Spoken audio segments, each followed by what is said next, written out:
skin tekiwemula kina kye kinoonya. Kaya kiwemulira kigende bugenzi. Naye kino mbalabula. The only thing that is going to prove this Friday bino ebigambo singa bikoma mu kwogera ne mutagenda. Tugenda bakolako emikolo. Ani kati njo natadde na senete.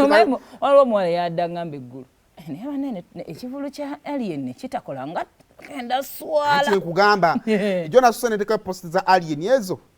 Biri na senete kaya kalangu ka alien skin ne ngamba Friday tugenda ku independence ya ghetto Freedom City ne basooka ne bampaanaawo bulungi nnyo ne maana enkwata ne ngenda ku press conference ya Alien Skin twabadde ku Fangoni Forest headquarters ne nteekayo era ne bampaana nnyo nangamba n'esolo okwebaka nga siwanye kwango pi ayina omwana waffe okukyalo kuno nangamba naye omuntu omukulu ogenda otya mu show ya CD n'oleka eya live abantu basooka bavumaazi bakalakasa bali bakulekedde adde ekikalakamba naye nga beerabidde nasose kuwaana ki alien naye byonna tubikola kubanga twagala show zonna muzikole kati muzitegedde nti gyeziri kaakati kabatande muleme kugenda ogwo omugambo gwe muleegera ku social media baperegesi parapase wano namwe mwenyini aba Pallaso mwenyini nyini abali abatandise okutondowalira eyo kabatande muleme kugenda ka Pallaso akolimira ku social media enkwe z'abanna Uganda gwe tujjeemu enkwe genda mu kivu Uganda erina obukadde busatu twagalako abadigize emitwalo 3 gumu kitundu fene ebigambo bikikalire ku mimwe gwe kwata bukwa efo ky'okutala ng'okuwogganira postinza Alien Skin omuvume gula ticket gipostinge webali nnyo efo ky'okudda kwataddeyo Pallaso omuvume gula ticket ya Alien Skin ogipostinge kati sawa yakulagako sente ya baga batalina bina tabigula musende mpaka za kubigula tugambirawo Florence makeup sit down ne tugamba Letitia sit down gyogera wa kamera akujjeko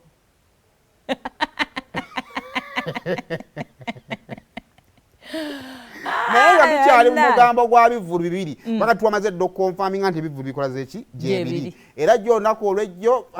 senkulu wa Fangoni Forest yalabise ku kitebe ekikulu ekya Fangoni Forest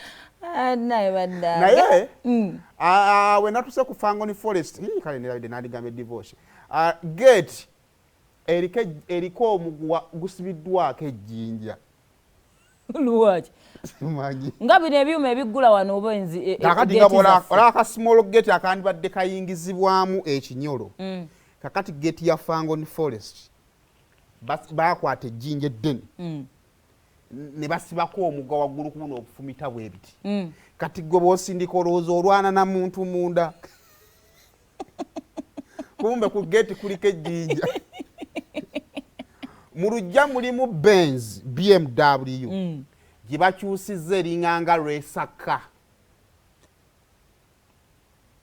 nyumba nnene ekitebe ekikulu ekya Fangoni Forest mulimu obuwa obutulubiisi mulimu ebyuma ebikolebwako jimu ne pikipiki nga 6 enkadde kyekitebe ekikulu ekya Fangoni Forest nakusiigidde ekifaananyi awo we twabadde olunaku olweggulo omukulu yatuyise mu bungi n'atugamba ebigambo 3 naye nga kyakakasa naye era nga mwana nga we mukimanyi jasi kwongera mwana gyetuli mwana ne tuvaayo temwamaze essaawa bino abayimbi batwita ku pressa abamawulire bazze mu bungi okukakasa naye nga kyatira mazima tebafunye transport kubanga yadbaade tebamusuubira omanyi mwagala nnyo transport pressa ya Alien Skin Nyobitiibwa biri kunkayana ekitegeera sawa nyobitiibwa biri kunkayana ekitegeera lakwajasi waliwo ababalinga bakinda bamu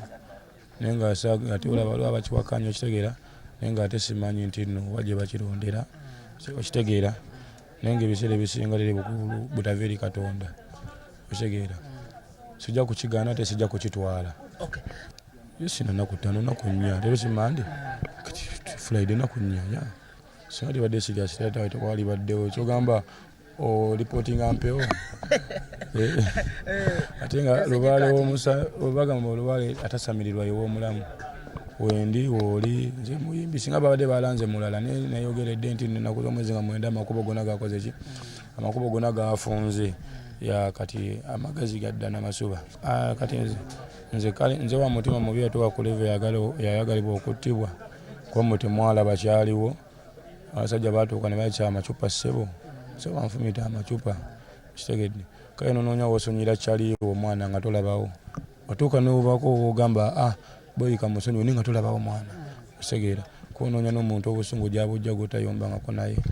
osegeera kyona okumanya tuli malwaliro tukyali mu kujjanjaba aba victims osegeera naye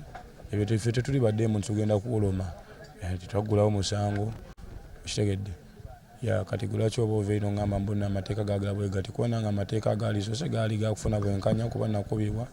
nekyo netukireka deni n'abalala